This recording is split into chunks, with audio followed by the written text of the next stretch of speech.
पौराणिक यानी पुरातन या प्राचीन काल में भारत बहुत ही समृद्धि, खुशहाल और विकसित राष्ट्र था। प्राचीन काल की महिलाओं को हर तरह की स्वतंत्रता प्राप्त थी।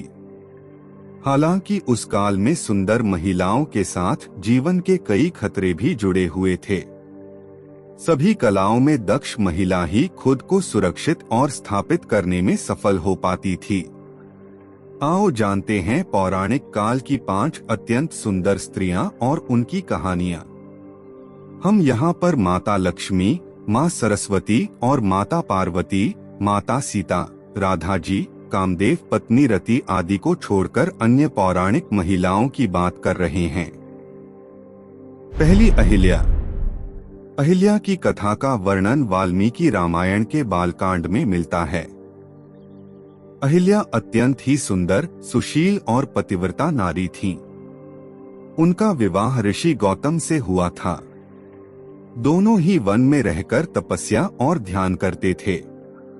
शास्त्रों के अनुसार शचीपति इंद्र ने गौतम की पत्नी अहिल्या के साथ उस वक्त छल से सहवास किया था, जब गौतम ऋषि प्रातः काल स्नान करने के लिए आश्रम से बाहर गए थे। गौतम ऋषि को जब यह बात पता चली तो उन्होंने अहिल्या को पत्थर बन जाने का शाप दे दिया। फिर त्रेता युग में श्री राम के चरण लगने से उनका उद्धार हुआ। दूसरी दमयंती। दमयंती का सुंदरता का प्रमाण इसी बात से लग जाता है कि उनके स्वयंवर में स्वयं वरुण देव, इंद्रदेव, अग्नि तथा यमदेव भी शामिल हुए थे। चारों देवता उनसे विवाह करने की इच्छा रखते थे, परंतु दमयंती को निषादराज के राजकुमार नल से प्रेम हो गया था। दमयंती विदर्भ देश के राजा भीम की पुत्री थीं। स्वयंवर के समय उन चारों देवताओं ने नल का ही रूप धारण कर लिया। दमयंती भ्रम और असमंजस में फंस गई। नल को पहचानना असंभव हो गया। तब उसने देखा कि एक ही रूप के 5 लोकों में से 4 को पसीना नहीं आ रहा है और उनकी पुष्पमालाएं एकदम खिली हुई एवं ताजा दिखलाई पड़ रही हैं और चारों के पांव पृथ्वी का स्पर्श नहीं कर रहे हैं। तब दमयंती समझ गई और उन चारों को छोड़कर 5वें व्यक्ति यान की राजा नल को पहचान लिया और वरण कर लिया। तीसरी मेनका। मेनका ने अपने रूप और सौंदर्य से तपस्या में लीन विश्वामित्र का तप भंग कर दिया।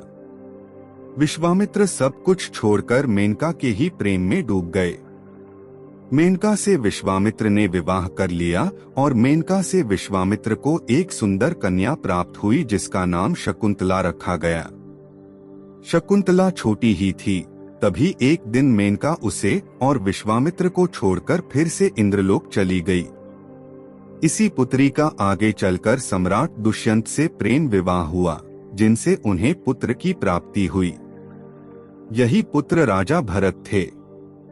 मरुदगणों की कृपा से ही भरत को भारद्वाज नामक पुत्र मिला। भारद्वाज महान ऋषि थे। चक्रवर्ती राजा भरत के चरित्र का उल्लेख महाभारत के आदि पर्व में भी है। इसी भरत के कुल में राजा कुरु हुआ और उनसे कौरव वंश की स्थापना हुई। कुरु के वंश में शांतनु का जन्म हुआ। शांतनु ने गंगा और सत्यवती से विवाह किया था। चौथी रंभा। रंभा अपने रूप और सौंदर्य के लिए तीनों लोकों में प्रसिद्ध थी। यही कारण था कि हर कोई उसे हासिल करना चाहता था।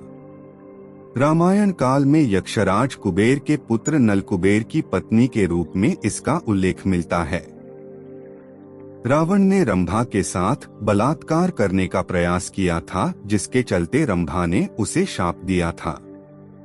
कहते हैं कि रंभा का प्रकट्य समुद्र मंथन से हुआ था, इसीलिए उसे लक्ष्मी स्वरूपा भी कहा जाता है। लेकिन एक अन्य मान्यता अनुसार रंभा के पिता का नाम कश्यप और माता का नाम प्रधा था। एक बार विश्वामित्र की घोर तपस्या से विचलित होकर इंद्र ने रंभा को बुलवाकर विश्वामित्र का तप भंग करने के लिए भेजा, लेकिन ऋषि इंद्र का षड्यंत्र समझ गए और उन्होंने रंभा को 1000 वर्षों तक शिला बनकर रहने का शाप दे डाला।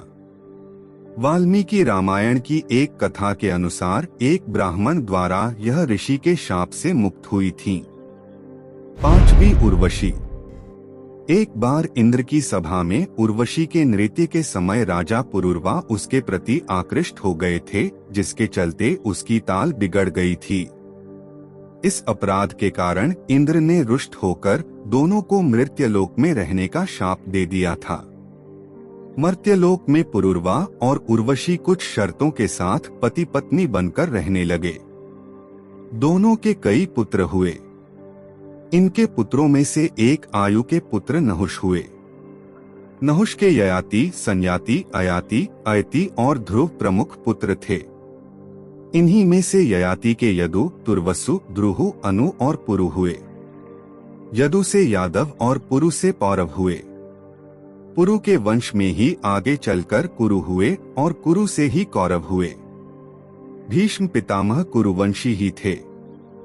यही उर्वशी एक बार इंद्र की सभा में अर्जुन को देखकर आकर्षित हो गई थी और इसने इंद्र से प्रणय निवेदन किया था, लेकिन अर्जुन ने कहा, हे देवी, हमारे पूर्वज ने आपसे विवाह करके हमारे वंश का गौरव बढ़ाया था। आप पुरु वंश की जननी होने के नाते आप हमारी माता के तुल्य हैं। अर्जुन की ऐसी बातें सुनकर उर्वशी ने कहा, तुमने नपुंसकों जैसे वचन कहे हैं। अत मैं तुम्हें शाप देती हूँ कि तुम 1 वर्ष तक पुंसत्वहीन रहोगे। इस तरह उर्वशी के संबंध में सैकड़ों कथाएं पुराणों में मिलती हैं।